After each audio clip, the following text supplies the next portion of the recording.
This podfic contains content that may be disturbing for some viewers, including mentions of violence, guns, and physical and emotional abuse. Please check out the complete list of content warnings in the description, and proceed with caution if you are sensitive to these topics. Hello, my lovely little gemstones, it's Saphira, and today I'll be reading When the Chips Are Down by Whiskey with Patron. Chapter 48. My existence nearly causes a riot. In the first second, no one really seemed to notice anything. Patton stepped out of the elevator, Dice at his side, and only a few people in the lobby glanced up from what they were doing.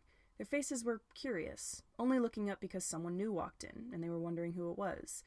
A few of them simply gave him a single glance and then turned back to whatever else they were doing. A second later, their eyes grew wide. Some of them did double takes. A few covered their mouths with their hands in shock. A couple of them gasped, shocked to see the familiar blue and orange patterns on Patton's clothes that most of them hadn't seen in 10 years. The third second brought a wave of confusion to the room. People looked at his face and saw Patton Hart, but he was wearing the clothes of someone horribly dangerous that had supposedly died ages ago.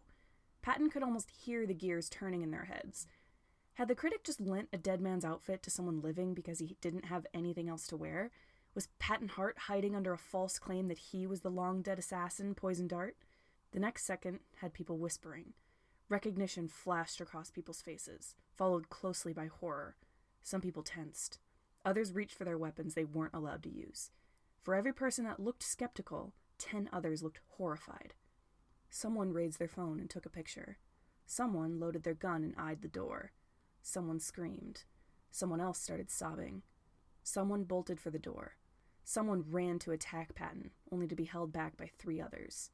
All this, and Patton had only taken 5 steps into the room. He heard a click as someone on a couch nearby snapped a picture. He automatically looked in the direction of the sound. The person who had taken this picture turned white as a sheet. They lowered their phone, eyes growing wide. They were much bigger than Patton, and could easily punch his lights out if they tried, but they looked like a sheep that had been cornered by a wolf. Patton turned his gaze away from them. He heard them start babbling and crying over how they were so dead. They were going to die because Poison Dart looked at them. Patton's trigger finger twitched. Dice strode forward, every step radiating confidence. Patton kept pace with him. They crossed the lobby and made their way to the lounge. Everyone's eyes trailed them. The sounds of whispers and sobs and shouts followed. Patton ignored them. Dice gave his arm a reassuring squeeze. "Relax, hun," he whispered. People scrambled out of the way as they passed. Patton tried to relax by reminding himself that Remy was right there behind him, with Thomas and Andy and Price, and they weren't running and screaming. It helped, a little. Dice opened the door to the lounge. It had been a while since Patton had been in there. It didn't look much different, but Dice had certainly redecorated a little, and made it look even more luxurious than it had before. Lavish chairs were spaced out through the room, some of them facing each other on either side of small tables, or clustered in groups of 4. Couches lined the corners of the room. In the middle of the room were 2 elegant leather couches, facing each other, with a coffee table between them. The lights from the chandeliers were dim, but Patton could still see all the people scattered around, sitting on chairs and talking, or standing with drinks in their hands. Servers bustled about, bringing drinks and platters around to guests. Only one of the couches in the middle was empty. Everyone's gazes snapped up to the door when Dice walked in. Their reactions were significantly more calm and controlled compared to everyone out in the lobby. The conversations died out, leaving a few seconds of silence before the whispers started. A few people gasped. Others scoffed in disbelief and turned away. Patton was almost relieved. "You can all mingle if you'd like," Dice said to the other 4, as he and Patton walked to the couches in the middle. "Or you can stick with us. Your choice."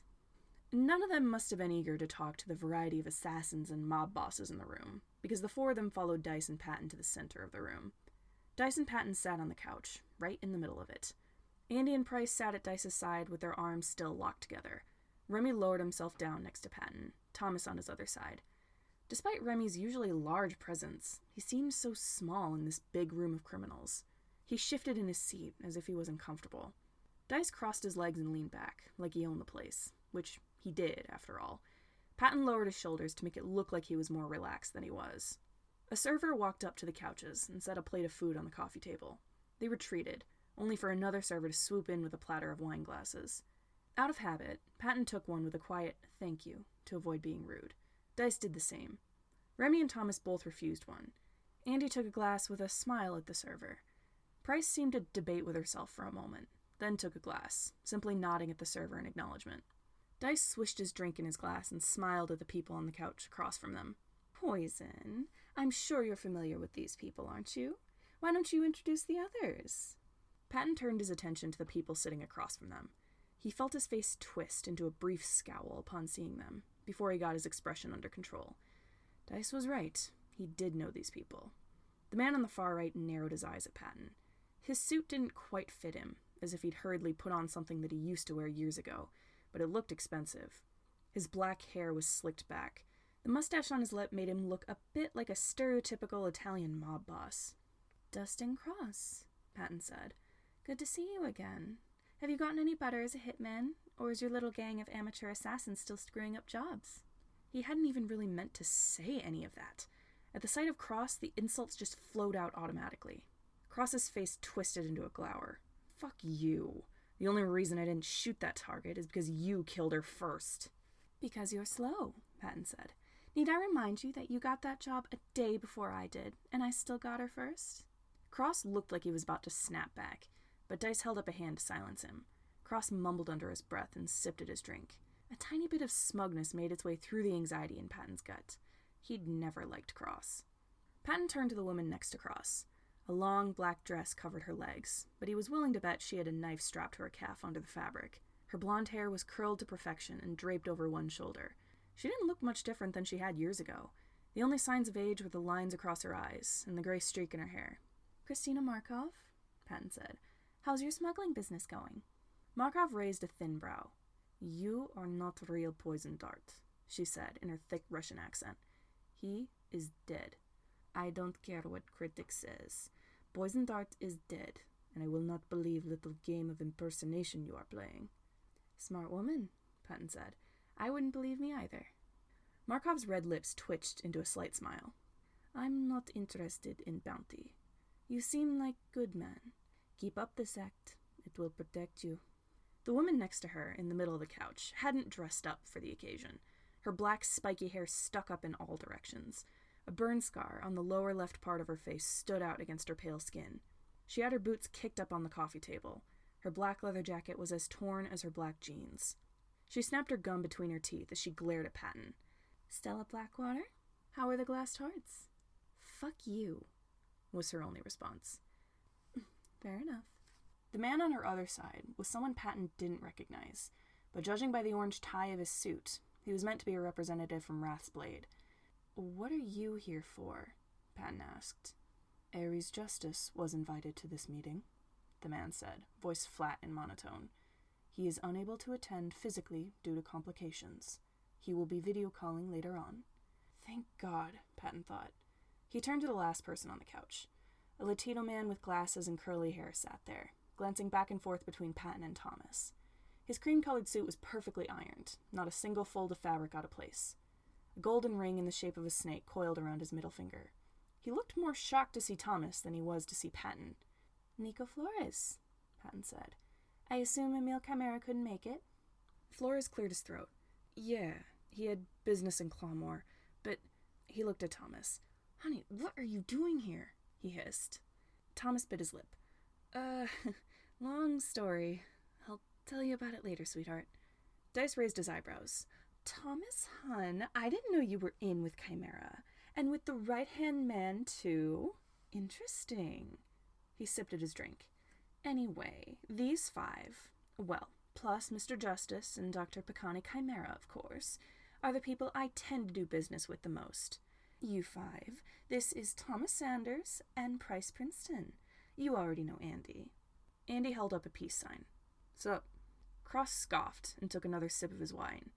And of course, you're familiar with Poison Dart. Unfortunately, Cross growled. I thought you were dead. Why didn't you stay that way?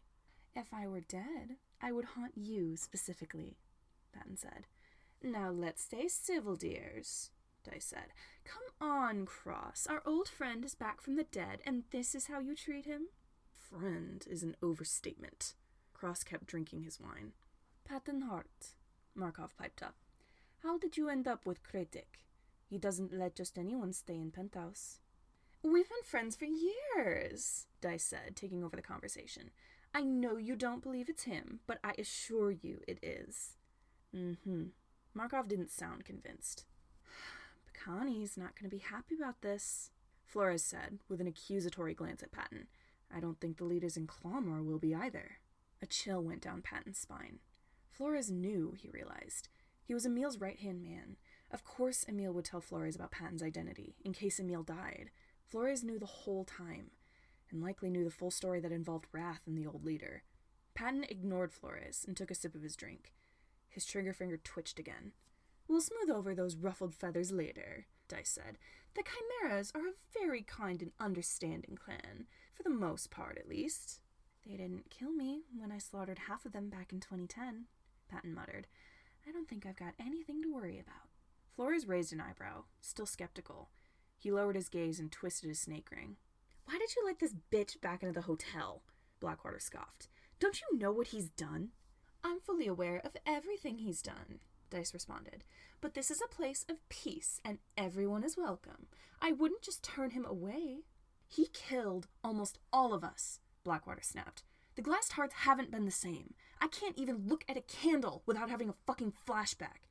I have 12 scars from that event alone. He burned us to the ground, and you're treating him like a friend. Fuck you. Dice appeared unaffected by her words, but they struck a nerve with Patton. A wave of guilt washed over him. He hadn't seen Stella Blackwater since his attack on the glassed hearts, probably since they were all busy moving to Clawmore and trying to heal from their wounds. The gravity of what he'd done back then hadn't quite sunk in until now. She was still suffering from that, 10 years later. When she'd started attending Dice's gatherings again, she was probably delighted to hear that Poison Dart had died. Is not Poison Dart, Markov insisted. Poison Dart had nothing to do with Wrath, aside from murder of old shitty leader. They have new leader now, much more competent man. Why would they be after a man who had nothing to do with them? Flores scoffed at the statement and took a drink. The Wrath representative raised a brow, but said nothing. That's the same person, Blackwater spat. I saw him.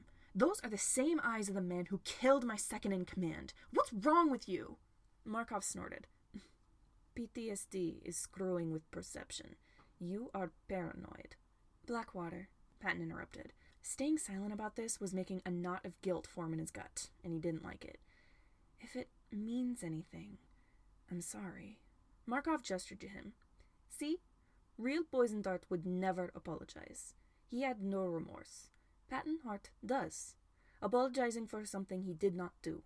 He is good man. Wrath's targeting is mistake.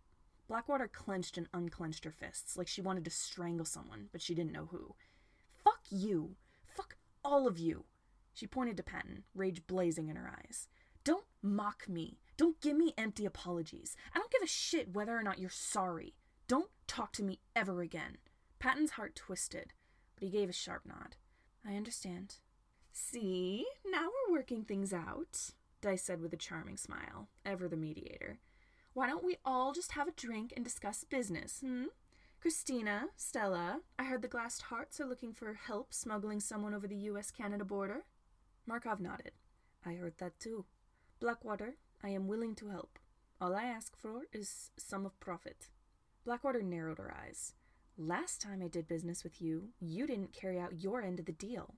It's not my fault airport security found your drugs my workers were smuggling, Markov said with a shrug. Patton turned his attention to Cross, as Markov and Blackwater discussed things. Cross kept shooting withering glances at Blackwater over the rim of his glass. As bad as everyone else in this business was, Patton considered Cross one of the worst. Not because of certain things he did in his business, but on a personal standpoint. He'd always criticized Dice for being flamboyant. Patton had started to fight with the guy more than once, usually to defend Dice, although Dice insisted he didn't have to. You're both being overdramatic bitches, Cross said finally. Shut up and let the men talk about things that actually matter. Patton could almost sense Blackwater and Markov's anger grow at that. Andy and Price both scoffed. Remy tensed next to Patton. I thought you would have gotten over your misogyny, Cross, Patton said. Guess you're just as shitty as you used to be. Cross rolled his eyes. Oh, come on. I'm the only one here who's not a woman or a fucking queer. Can we call Wrath already? I want to talk to a man with common sense. The angry tension in the group was so thick, Patton could cut through it with a knife. Even Dice, who was supposed to be an unbiased party, tightened his grip on Patton's arm. His smile stiffened. Flores and Thomas both looked ready to snap. A grin twitched on Patton's lips. He could stir things up more. Blackwater. What? She snapped. Do you know who hired me to burn down your base? Cross whipped his head around to glare at Patton. He lightly shook his head. Blackwater blinked at him as some of her anger made way for curiosity. You were hired? I wouldn't burn down a building for fun. Blackwater furrowed her brow. Who hired you? Patton swished his wine in his glass. You know, now that I think about it, that was around the time that Dustin Cross's assassin company started getting more business in the area of town that your base used to be in. Cross grit his teeth and shook his head again. Patton ignored it. What do you mean? Blackwater said, but the anger in her voice was back. Patton grinned. Cross hired me. Blackwater shot to her feet. What? She shrieked.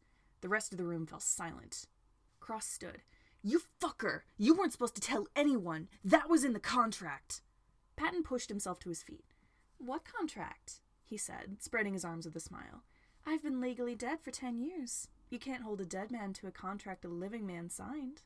Dice tugged on Patton's arm. Now, darlings, let's think about this. His voice trailed off. Patton followed his gaze. Blackwater stood facing Cross, fists shaking with rage.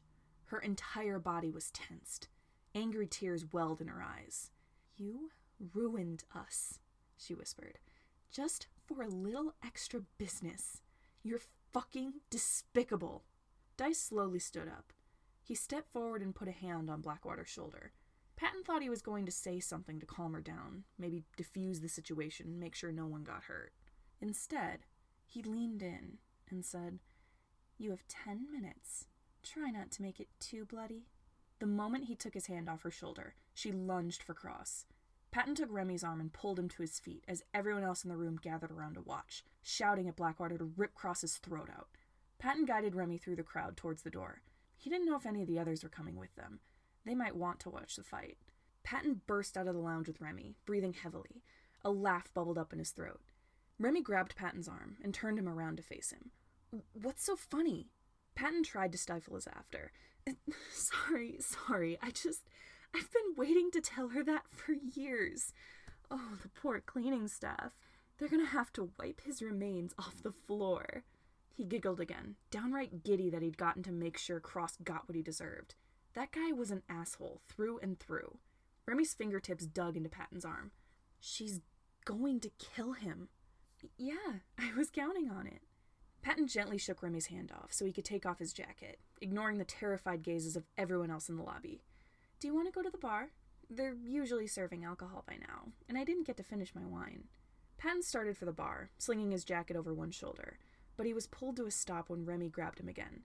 He turned to face Remy, a little confused. She's actually going to kill him, Remy said. She's going to murder him. Yeah, I know. Patton wondered why that was a clarification Remy needed to make. That's why I told her. Remy opened his mouth, then closed it, then opened it again. Patton, he's going to be dead. Patton was about to ask what was wrong with that, but he stopped before the words could leave his mouth. Oh. He raked a hand through his hair as the guilt came back. Shit, I didn't think about that. I forgot that this isn't normal.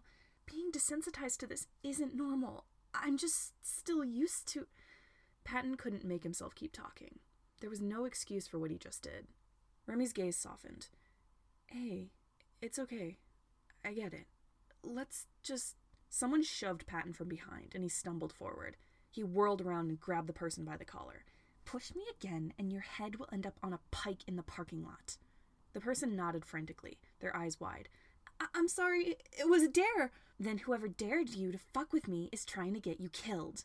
You're dead the second you step off this property for the next 24 hours. Watch your back. They kept nodding. Patton let them go and they scrambled away. Patton watched them go as he registered what he just did. He glanced back at Remy. Remy stared at him, eyes wide with fear. Patton took a step towards him. Remy stepped back. He glanced around the room like a cornered animal searching for a way to escape.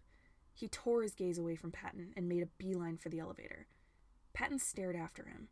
He wanted to go after Remy, apologize for the scene he caused, apologize for being so insensitive, apologize for being such a bad person, but he couldn't think about what to say. Besides, Remy might run and hide as soon as he saw Patton again. Patton looked around the lobby at all the people watching him. He couldn't stay here either. He couldn't stand the stares and the whispers. He turned to go to the bar. Maybe he could at least get a drink while he was here. Before he could take a step, the lounge door swung open, and Stella Blackwater walked out. Blood dribbled from her nose, but that seemed to be the only injury she'd gotten. Her knuckles were covered with a thin veil of blood that probably wasn't hers. She'd taken off her jacket and slung it over one shoulder. She wiped at the blood on her face, leaving a red streak on the back of her hand. "That was quick," Patton said, before he remembered that she probably wouldn't want to talk to him. To his surprise, she stopped in front of him. "I didn't kill him. It wouldn't change anything." She sniffled and wiped at her bloody nose again. When she looked at him, she didn't look angry anymore. "Thanks for the tip." Patton nodded. "You need help getting that fixed up?" he asked, gesturing to her nose. She waved a hand dismissively. "Nah, not the first broken nose I've had." She nodded towards the bar. "Want to get a drink? I'm not paying." Patton shot a glance at the elevator, then back at Stella. He sighed. "Sure." Chapter 49. I have to talk to the most infuriating man in the world. Janus walked into his office, ignoring Virgil and Diana's confused faces. "Emile, your assistant, Nico Flores, has been trying to call you for the past 10 minutes. He called me when he couldn't reach you and informed me of something that just happened." Emile stood and tucked his notebook back into his jacket. "What is it?" "Come with me. All 3 of you. I'm not leaving the kids alone in this place, now that everyone knows." Janus turned and went for the door. "Please hold, Mr. Flores. I'll put you on speaker in a moment." He put his phone on mute and turned it in his hands. He heard Emile, Virgil, and Diana follow, but was hardly paying attention to that. He could probably expect an angry call from Ares Justice about this situation in the near future. He was not looking forward to that. They reached the meeting room. Logan sat in his chair, staring at his laptop with his mouth hanging open in shock. Janus hadn't told him what was going on, but it was no surprise that he had managed to find out in the couple minutes Janus was gone for. News like this traveled fast. Janus didn't know what Logan would think after he got over his initial shock, but Janus would have to deal with that later, one thing at a time. DW sat in her own seat with her head in her hands. "Why the hell would he do that?" she muttered. Emile shut the door behind him. "Janus, what happened?" Janus set his phone on the table and unmuted it. "Flores, you're on speaker." "Thank you, Mr. Chimera," Nico Flores said. "Dr. Chimera, you're aware that you were invited to a small meeting at the Critic House this morning, correct?" "And I sent you in my place, yes," Emile said. Poison Dart attended it as well." Emile was silent for a solid 5 seconds. "You mean—" Patton Hart came in as Poison Dart with the Critic. People were screaming in the lobby, Emile. He set Stella Blackwater against Dustin Cross, and she nearly killed him with the Critic's permission. Everything is chaos. I can't talk long. My boyfriend is here, and he's scared from all the blood on the floor. Apparently he and his friend Andy have been trying to help Poison Dart stay hidden for the past couple days. I'll ask him for details later, when he's less shell-shocked. Poison Dart left the lounge as soon as Blackwater attacked Cross. No idea where the guy went, but he just caused a riot, and the staff is having a hard time keeping it under control." Janus heard the sound of glass breaking in the background. "Hey, stop beating him up! Blackwater's done! She left!" Flora sighed into the phone. "Shit, I gotta go. I'll call you later." The line went dead as Flores hung up. Emile gazed at the phone. "Oh," he whispered finally. "Yeah. Oh." Janus straightened his jacket. "What the hell do? We didn't plan for this. Why did the Critic let him do that?" Roman and Remus, who were both sitting at the table with Remus's sketchbook between them, glanced back and forth between DW, Janus, and Emile. Virgil and Diana both sat in the chairs next to the twins, seemingly unsure of what to do in this situation. DW raised her head and ran her hands through her hair. "Oh my fucking god. He's really going back in the business. He's going to kill someone. We have to bring him in. He's not going to hurt anyone that matters, Emil said. If Dustin Cross is already out, that's really the only person he's ever held a real grudge against. He paused. Well, and Aries Justice, and his sister, and that one guy who took out a target before he did, and that one lady who stole the keycard to his hotel room and went through his stuff. I actually think she's the reason Dice let him stay in the penthouse. Emil shook his head. Okay, so maybe there's a few people that Patton Hart might not be a big fan of, but he's not going to hurt anyone close to us. Except for maybe his sister, Janus pointed out. Diana's mother, Demeter. Someone needs to warn her, and I am not letting Patton get anywhere near Aries Justice. I don't like the man, but I don't want to see him dead. He has so many former targets that lived, DW said, eyes fixed on the table. He could kill Stella Blackwater, and then come after me. He could come after you, Jan. I'm less worried about me, and more worried about you, Janus said. Patton and I made a deal. He won't touch me, but you're still in danger if he ever decides to go after you. Wait, Diana stood. What is happening?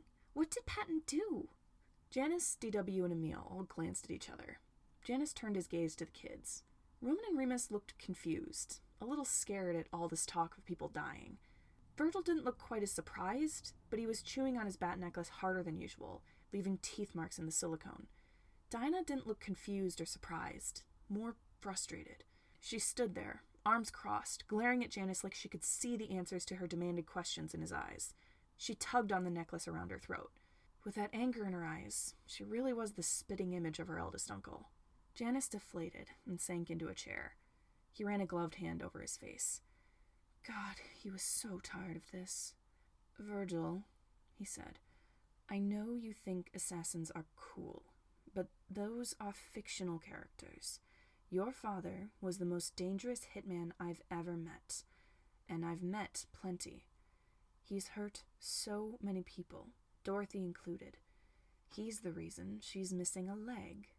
Virgil's green eyes grew wide with horror. He looked at DW and seemed to recognize the panic and distress on her face. He gently flapped his hands and chewed on his necklace.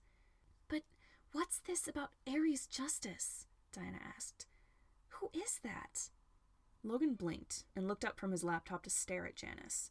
Janus's chest tightened at the look on Logan's face. The only word Janus could think of to describe it was crestfallen. Janus reached out and gently took Logan's hand. That is something to talk about another day, Janus said, his voice quiet. This is enough of a truth bomb for now. I don't want to overwhelm you. Logan pushed his chair back and stood. I need some air. He tugged his hand out of Janus's grip and made a beeline for the door. Janus watched as Logan left. Emil set a hand on Janus's shoulder. Go, talk to him. We'll figure out how to keep this from spreading too fast. Janus pushed himself to his feet and hurried after Logan, muttering a quick thank you to Emil. One glance around the hallway as soon as he left the room told him that Logan must have gone into the elevator, because he wasn't visible anywhere. Once on the main floor, Janus rushed to the door, trying to ignore the tellers at the front counter, who were all whispering to each other and looking at their computer screens. Janus spotted Maggie and Teal among them. Neither of them looked surprised, only concerned. He stepped outside and scanned the area for Logan. Nowhere to be seen. A frustrated whine welled up in his throat. He walked around the bank to the parking lot, hoping to see Logan there. Luckily, he spotted Logan in the parking lot, leaning against his car with his face in his hands. He didn't move, not even when Janus ran up to him. Logan, Janus said, are you okay? Logan sighed. I have no idea, he muttered through his hands. Most people didn't. Janus stood in front of Logan and gently placed a hand on his arm. Poison Dart's identity was a big secret. Patton isn't even the only layer of it. There's still more to the story. Logan ran his hands through his hair. I don't think I want to know the rest. I get why you didn't tell me about this. He stared at the ground. He caused so much damage, he whispered. He did so much. He hurt so many people. I know, Moonlight. He's destroyed entire families. I know. Do you remember what he did to the glassed hearts? I remember. Logan slumped against his car. He's a murderer. My best friend is a murderer. Janus shrugged. Well, so am I, indirectly. But not to that extent. Logan looked up at Janus. The deaths he's caused, the destruction, the grief, I don't know what to do. I don't know what to think. What am I supposed to think? Janus reached out and cupped Logan's cheek. I'm not going to tell you what to think, Moonlight. Logan leaned into Janus's hand with a small sigh. Then he scowled in frustration and straightened his glasses. God, it's so obvious now that I know. He gently shrugged Janus off and started pacing. How secretive he's always been. The fact that he has no online presence at all. The fact that I can't find any legal documents proving that he exists. Him illegally adopting the kids instead of actually going through the foster system. His abnormally good aim when doing anything that requires hand-eye coordination. How didn't I know? It was all right there. Logan paused in his pacing. He has an obsession with frogs.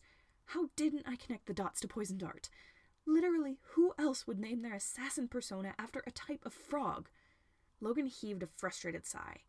He raked a hand through his hair again. He glanced back at Janus. Sunshine, are you okay? He asked. Janus blinked. I'm fine. Why? You were just chewing on your hand, and you looked like you were about to cry. Janus lowered his hand from his mouth. Sorry. No. You don't need to apologize for anything, dearest. Logan walked up to Janus and took his hands. He sighed. The past few days have been stressful for everyone. You don't need to apologize for being upset. Janus's eyes stung with tears. He held them back. He didn't want to cry in front of Logan. Not right now. Then again, Logan was right.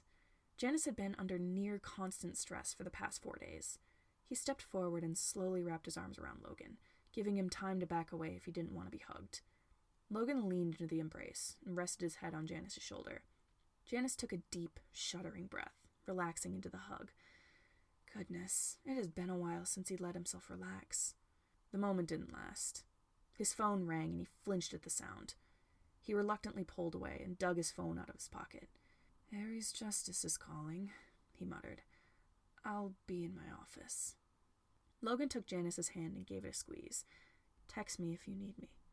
Janus turned and walked back to the bank. He didn't answer the call, and instead waited for his phone to stop ringing as he walked. He speed-walked past the staff room, where he could still hear Emil and DW discussing what to do about Patton. Janus shoved the door to his office open and shut it behind him. The dim lights helped calm his senses somewhat. He shot a text to Ares, requesting that they video call instead. Janus sat down at his desk and waited. A FaceTime call popped up on his computer screen in a matter of seconds. He pressed the accept button and then immediately hit mute.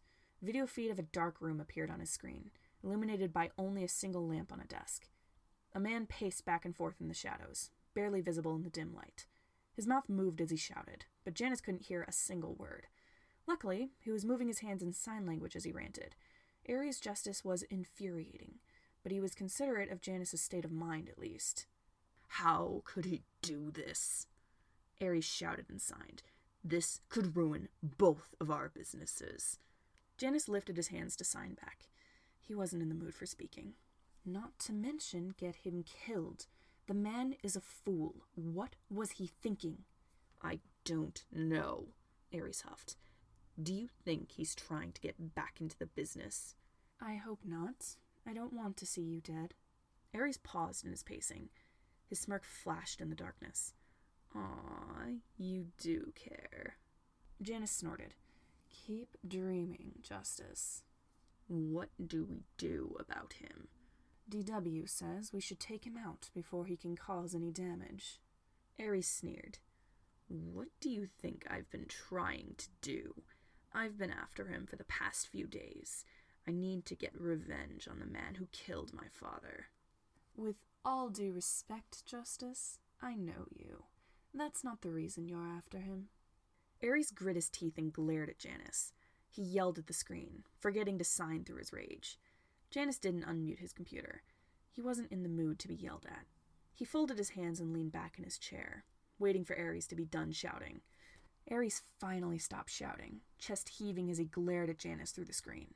Ares bared his teeth like an angered lion. Janus could practically hear him growling through the screen. The barest trace of a smirk goes to Janus's lips. "Done throwing a tantrum, darling? Do you feel better?" Ares clenched his fists like he wanted to punch the screen, but then the anger in his eyes faded a little. "I'm done," he signed. "You can unmute your computer if you want." Janus obliged. Ares lowered himself into the seat at his desk, finally slightly visible in the light from his lamp. His dark brown hair was straightened and pushed back like usual, but one stubborn cowlick still stuck up at the front. A silver necklace rested on the collar of his black shirt. A jagged scar lanced through his eyebrow and over his eyelid. His hands were wrapped in athletic tape. "What are we going to do about him?" Ares asked. His voice was deep and raspy. "I don't know," Janus said with his hands. "The critic has a hold of him right now, so I was hoping he could keep Patton under control, but I doubt it. The critic loves drama. He nearly let Stella Blackwater kill Dustin Cross for fun." Ares grinned. He began to laugh, a cold cackle reminiscent of a villain in a Disney movie. Unhinged, cruel, and at the expense of the pain of others. Janus tried not to shiver at the chill that ran down his spine. "He told Blackwater about the job Cross gave him. Fucking finally. I've been waiting for someone to blow that man's brains out for years." "Cross isn't dead." Ares scowled. "Fuck." "Yeah, I know. He's a piece of shit. But back to the problem at hand." "Don't worry. I'll find him," Ares said. "I'll take care of it." "No, you two are going to tear each other to pieces. I don't want you anywhere near him, and I'm not just saying that as a business partner. I'm saying that as someone who is genuinely concerned for your health." Ares crossed his arms. "I told you, Chimera, don't fucking patronize me. I can take care of my..." He stopped short as a cough racked his body. He doubled over, coughing into one hand and clutching the edge of his desk in a vice grip with the other. Janus winced in sympathy at the painful, ragged hacking. If he was there physically, he would have run to get Ares some water. The coughing faded. Ares slowly straightened, breathing heavily. He shot a glare at Janus. "Not a fucking word," he rasped. Janus mimed zipping his lips and locking them shut. Ares growled to himself and settled in his chair again. Janus could practically feel the anger radiating off him through the computer. "We'll figure it out, Ares," Janus motioned. "I promise. If Patton decides to come after you, I can remind him that I'm doing him a favor, and I can just as easily go back on my word." Ares gave him a weak grin. "You're a sneaky bastard." Janus shrugged. "I try my best." Ares gripped the edge of his desk. "I'm not going to be around forever. I have to find him, one way or another." Janus shook his head. "Don't. I don't want you hurt." "Watch me." "Ares, no. He'll kill you." "Not if I kill him first." Janus heaved a sigh and resisted the urge to throw something. "Stay put. Don't do anything until this is under control. He might come after you." "Does it look like I care?" Janus studied his face. "Frankly, no. It looks like you have no regard for your own physical health and safety." "Good. That's what I'm going for." "Ares, please just stay away from him. I sincerely don't want you to die." Ares glared at him with the fury of 1,000 suns. Janus didn't budge. "Fine," Ares growled. His left pointer finger twitched. "You're lying," Janus signed. "Don't do that," Ares snapped. "I don't want you analyzing everything I do and say just to see if I'm lying." "I'm not analyzing anything. It's just painfully obvious." Ares grumbled under his breath. "Don't tell me what to do. We'll figure this out later. I need to think." "Fine. Don't do anything stupid or impulsive." "Oh, never mind. That's literally everything you do. My bad." Aries sneered. He hung up before Janus had the chance to do so first. Janus stared at the screen, half expecting Aries to call again, but it remained blank. Chapter 50. This was probably a bad idea. Patton draped his jacket over the back of a chair in front of the bar. First round's on me. Sounds good. Stella Blackwater glared at the bartender. Get me something for this, she ordered, still blocking the stream of blood from her nose with one hand. The bartender scrambled to find something for her nosebleed. And get us a couple drinks too, please, Patton requested. Just whiskey would be fine. He tugged on his tie so it wasn't so tight around his throat. His fingers brushed against the necklace Dice had draped around his neck earlier. He latched onto the necklace, searching for some source of comfort. There weren't many people in the bar, but those who were there had gone completely silent. Some of them stood up and left when they saw Patton. Patton ignored the way his heart sank because of that. The bartender handed Blackwater a cloth, then started rushing around to fix a couple drinks. Blackwater pressed the cloth to her nose to stem the bleeding. What have you been doing over the past 10 years? Patton asked. Blackwater scoffed. I was in the hospital for some of it, she said, her voice slightly nasally due to her nosebleed. Because of you. I'm sorry about that. I know. I don't know why else you'd tell me about yours and Cross's contract otherwise. The bartender quickly placed 2 glasses on the counter. Blackwater immediately grabbed one and took a swig.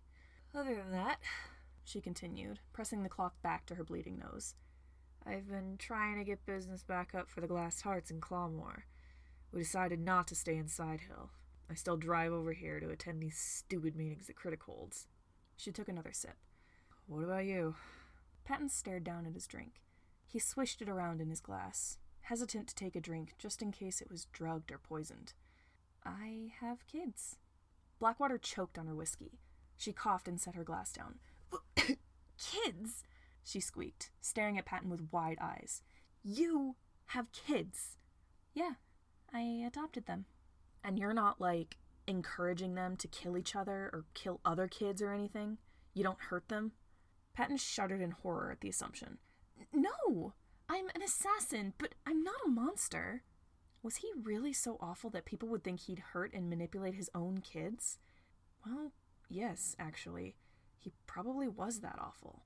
Looking at everything he'd done back at the top of his career, he couldn't blame anyone for thinking he would be a bad father. Maybe he really was a bad father. He'd kept his kiddos out of public school, had never insisted on getting them an actual therapist despite their obvious struggles, run off with no warning and left them with someone they didn't even know. He really wasn't a good father, was he? Blackwater shook her head. Jesus Christ. Poison Dart has kids. If I didn't know you were you, I wouldn't believe you were Poison Dart. Me neither, Patton muttered. He pushed his glass away. The bartender easily could have poisoned it. What else have you done? Blackwater asked. Patton shrugged. Not much. I dropped out of college and went into hiding. I told my 2 close friends I was involved in something dangerous, and they helped me stay hidden. I didn't tell them what it was that I did. Patton sighed. But Logan's probably figured it out by now anyway, he mumbled. I'm pretty sure the entire world knows, Blackwater scoffed. You made quite the impression. Wrath ain't gonna come after you now. Pretty sure they will anyway, Patton said. I don't know. Justice is kind of a coward. He's probably too scared to go after you now. Don't tell him I said that. My lips are sealed. Blackwater tipped her glass back and downed the rest of her whiskey. She motioned for the bartender to bring her another. Christ, it's been a while since I've been in a fight like that, she muttered around the cloth pressed to her nose. Didn't think Cross had it in him. How badly did you hurt him? Blackwater shrugged. I think I knocked out a few teeth, broke his arm, and definitely broke a few fingers. She smirked. Kinda wish Justice was here to see that. Man probably would have joined in. Patton snorted. Aries was a fan of mindless violence. Yeah, he definitely would have. He would have snapped Cross's neck. He never liked Cross. That's one thing we used to agree on. I don't think any of us liked Cross. No shit. Patton turned his necklace between his fingers. I went after his targets for fun, just to show him up. Blackwater barked out a laugh. No wonder he fucking hates you. I'd be pissed too. Serves him right. He's a piece of shit. Patton sighed as the bartender set another glass in front of Blackwater. He thought he was ready to come back to the business, just to scare people off, but he was already regretting his decision. He wished he'd just stayed under the radar. Everything had been thrown into chaos because of him. Janus and DW were probably terrified. His kids might know by now. Logan probably felt betrayed that Patton had kept something like this from him for so long. His sister Demeter was probably furious. Blackwater peered at the bloody cloth in her hand. She gently touched it to her nose. Upon seeing that it was no longer gushing blood, she set the cloth down. She sniffed and took a sip of her drink. "So, what are you going to do now that you're back?" she asked. "Keep at the assassination thing? Try something else? If you want to join a gang, the Harts are always looking for members, but I don't think many of them would be happy to see the person that ruined them. On second thought, don't join us. They'll tear you apart." "I don't know," Patton admitted. "I'm not a huge fan of gangs. I don't know if I want to go back to killing people." Blackwater raised an eyebrow. "You don't? Why not?" Patton shrugged. "I've already killed hundreds of people. I think that's enough for one lifetime." She didn't respond right away.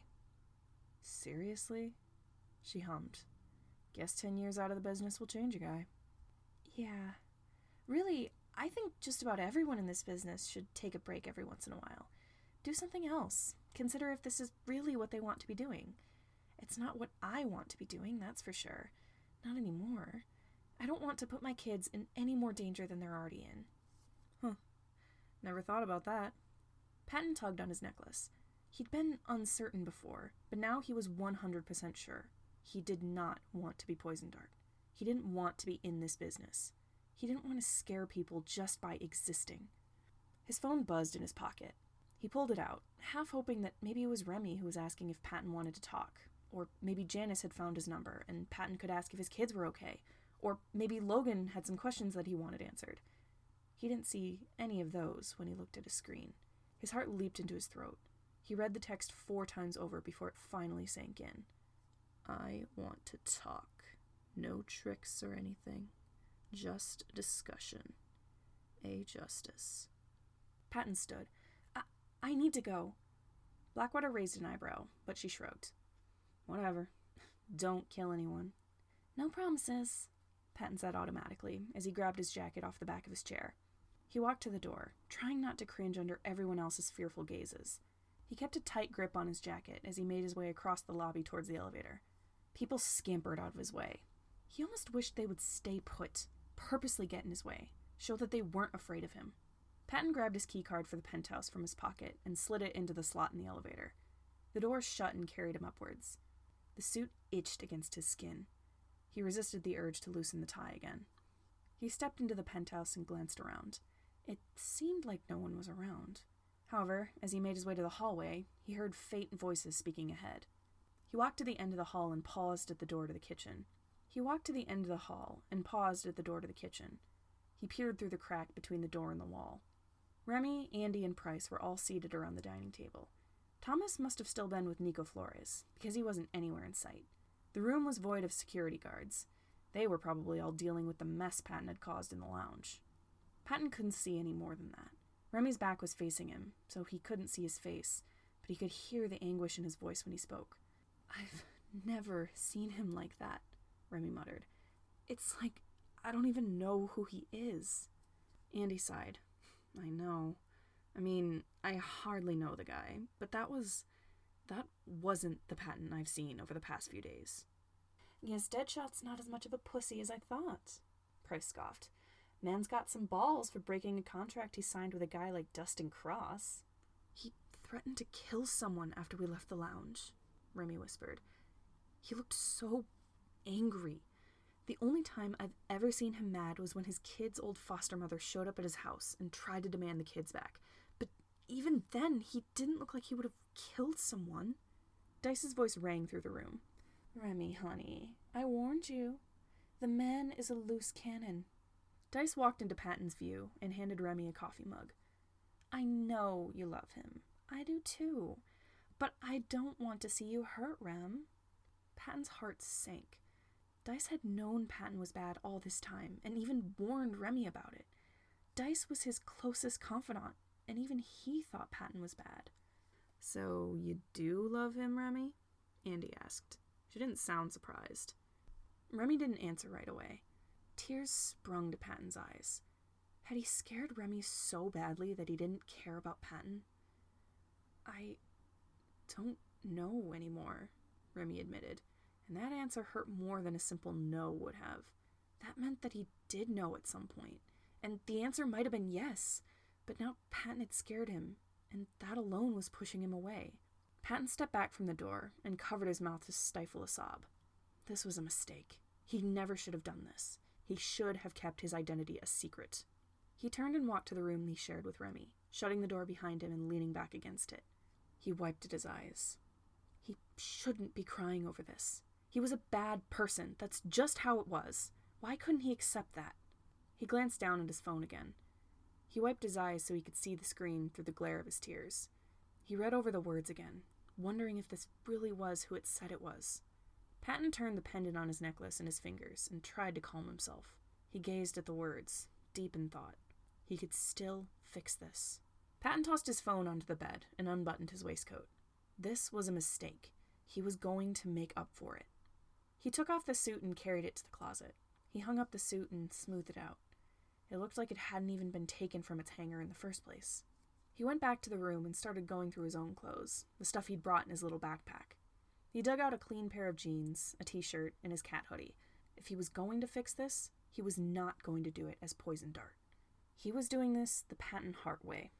Patton pulled on his hoodie, and already he felt a weight lift from his shoulders. People might still look at him with fear, but at least he wouldn't feel scary. He flipped up his hood for good measure, glancing in the mirror in the bathroom to see the tiny cat ears on his hoodie. A brief smile cracked his face at the sight.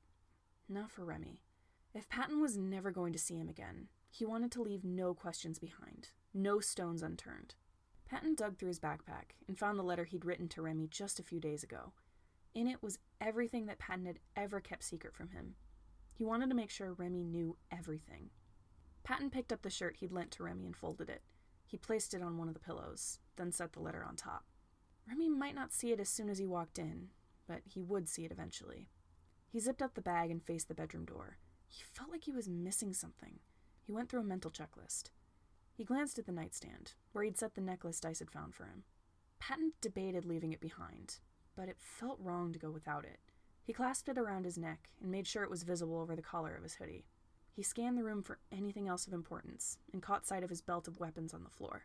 He glared at the orange and blue weapons, hesitant to take them with him, but he needed to take something with him, just in case.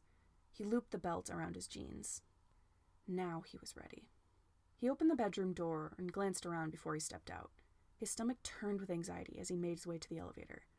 He didn't realize he was chewing on his locket until he pressed the button for the elevator. He spat out the pendant. He must have picked up the habit from Virgil. The thought made him smile, just a bit. The elevator opened and he stepped in, pressing the button for the ground floor. His trigger finger twitched a little as he descended. As soon as he left the elevator, a feeling of confidence settled inside him. But it wasn't the kind of confidence he had as Poison Dart, the kind of confidence someone held when they knew that they could kill anyone who pissed them off. It was confidence that he was doing the right thing. It was a nervous kind of confidence, where he was scared of what he was doing, but he knew he needed to do it. It was a Patton Hart kind of confidence. People still parted for him in the lobby. Some did look scared, yes, but others raised their brows and muttered in confusion over his casual attire. Everyone looked mildly confused, but they knew to get out of his way regardless. Not because he was dangerous, no, because he had a look in his eyes that said he was on a mission. It wasn't a murderous look, but it was a determined one. He'd made up his mind about what he wanted to do, and by golly, he was going to do it no matter what. Everyone's eyes stuck to him like glue as he approached the door. He spotted Christina Markov among the crowd. She held up a wine glass and smiled at him. She may not have understood what he was doing, but he smiled back. He appreciated the support. He marched across the parking lot and stood at the edge of the property.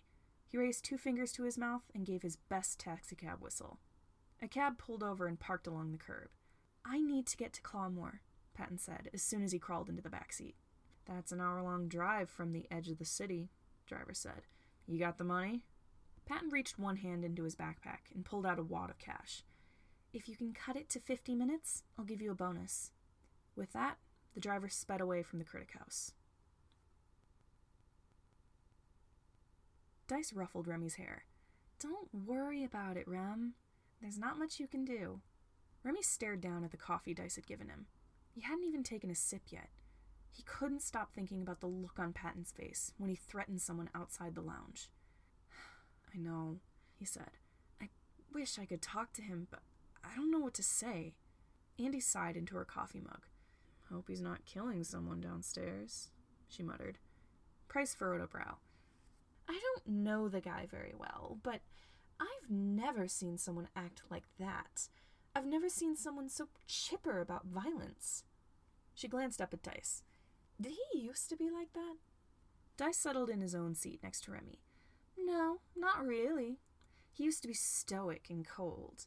The most emotion he ever showed in public was mild annoyance.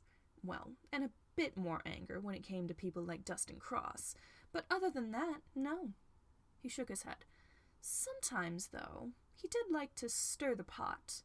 Start shit just for the sake of it. But even then, I've never heard that kind of... how do I describe it? That kind of manic glee in his voice. He used to be cocky sometimes, sure, but I've never heard him like that before." A chill went up Remy's spine. Patton's laughter when they left the lounge hadn't been the light, airy, pure sound it usually was. It sounded more like a villain, an unhinged, cold cackle that made Remy want to hide. "It sounds like he's happy about being back in the business," Andy said. "I hoped he wouldn't be," Dice said. "He'd seemed so uncertain when he was getting ready. But I suppose he likes the familiarity, because he really seemed to enjoy it." Dice sighed. "Perhaps if he commits to being Poison Dart again, he'll be even worse than before." "You think he'd cause more damage than he used to?" Price asked. "Possibly. It's been 10 years since he last killed someone, I assume. He must have some pent-up energy. I don't want to be around when he lets it out." Remy tightened his grip on his coffee mug. Patton was his best friend. If he couldn't do something about this, no one could. He pushed his chair back and stood. "Where are you going?" Andy said as he walked towards the door. "I'm going to get changed and find Patton," Remy said, shucking off his suit jacket. "Someone needs to go talk him out of this." "Remington, I don't think that's a good idea," Dice said. Remy nudged open the door. "I don't care." He barged into the room he shared with Patton, flinging off the suit that Dice had made him wear. As soon as he was out of this stupid thing, he was going to get dressed and go find Patton. He pulled on a pair of jeans and grabbed his leather jacket. He glanced around for the shirt he'd been wearing earlier. Where had he put it? His gaze caught on a dark shape on the bed. His stomach dropped. No. Remy scrambled across the mattress and snatched the letter with his name on it. He grabbed the t-shirt folded on the pillow. No, Patton couldn't have left. But another glance around the room revealed that the only things of Patton's left were the bag Andy had given him and the t-shirt in Remy's hand. A horrible sense of dread settled in Remy's gut. No, Patton couldn't have left. It would be stupid of him to leave. Remy tore the letter open. Andy walked into the room a few minutes later to see a sobbing Remy sitting on the bed in Patton's shirt, holding a crumpled piece of paper to his chest. Andy rushed forward, ready to comfort him. "What happened?" she asked. Remy sniffled. He tried to speak, but his cries muffled the words. He held out the letter in his hands instead. Andy took it and scanned the paragraphs. Her eyes widened, and she lowered the letter before she could finish reading the whole thing. "Oh my fucking God," she whispered. "I had no idea," Remy choked through his sobs. "Yeah, this is a pretty big surprise," Andy said. "I mean, him being with Wrath, because...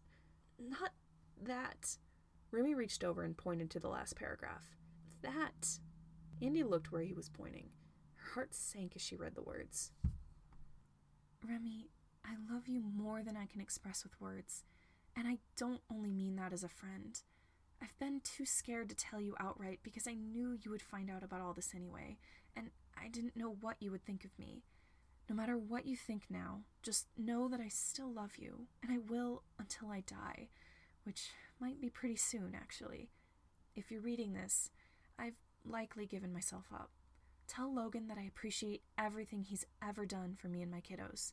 Get a hold of the Chimeras and Clawmore if you can, and let TW know that I'm sorry. And tell Janus that I might need him to take care of my kids for longer than I expected. Maybe forever, I don't know. Contact my brother and sister and tell them both I'm sorry. Keep my niece, Diana, and my kiddos safe from Ares Justice. And tell Virgil, Roman, and Remus that I'm sorry I couldn't be the father they needed. Tell your cousin Dice that he's my closest friend and biggest what-if. I love you, Remy. I hope you can find someone who doesn't drag you down. Love, Patton. Andy lowered the letter. Oh, Rum, she whispered as Remy leaned against her shoulder. I'm so sorry. The door opened a crack. What's happening? Price asked. Dice popped up behind her, lowering his sunglasses to give Andy and Remy a questioning look. Andy glanced at Remy. He nodded, and Andy held out the letter. Dice took it, and he and Price skimmed the paragraphs. Price's eyes grew wider and wider, while Dice just looked sadder. His breath hitched when he reached that final paragraph. Oh, goodness, he left? Dice whispered. That's what you're focusing on? Price scoffed. What about literally everything else he wrote? Oh, I knew all of that, Dice said. He sighed and set the letter on the bed. I didn't want him to leave. I thought maybe... He let his voice trail off. He didn't seem to want to finish his sentence. Andy wrapped an arm around Remy and gave him a light squeeze. He burrowed his face in her shoulder. Price scowled. Okay, that's it. She marched over to the bed and grabbed Remy's wrist. She pulled him towards the door. We're fixing this. Andy exchanged a mildly confused glance with Dice. They both followed Price and Remy into the hallway. Remy yanked his hand out of Price's grip. What are you doing? He sniffled. Price put her hands on her hips, which Andy couldn't help but notice were still graced with that gorgeous pencil skirt one of Dice's security cards had lent her. I'm not going to stick around and deal with you being all sniffly and sad. It's annoying. We're going to fix this, so you can go back to being happy and gay with your weird assassin boyfriend. Remy wiped his eyes. You don't have to stick around. Price's face flushed. Well, I'm not doing it for you. I'm just doing it for her. She gestured to Andy. A smirk twitched across Andy's lips. So, you like me enough to stay? Price blushed even more. What? No! She crossed her arms and averted her gaze. Don't take this out of context. She turned and marched to the door of her room. I'm taking off these heels, and then we're leaving. Andy grinned. Dice, contact Nico Flores and Thomas. They can probably help us. Remy, he sniffled. Yeah? She reached back into his room and grabbed his leather jacket off the floor. She tossed it at him. He just barely caught it. He blinked at her through his tears. Andy grabbed his sunglasses off the nightstand and held them out to him. We're going to save your stupid boyfriend.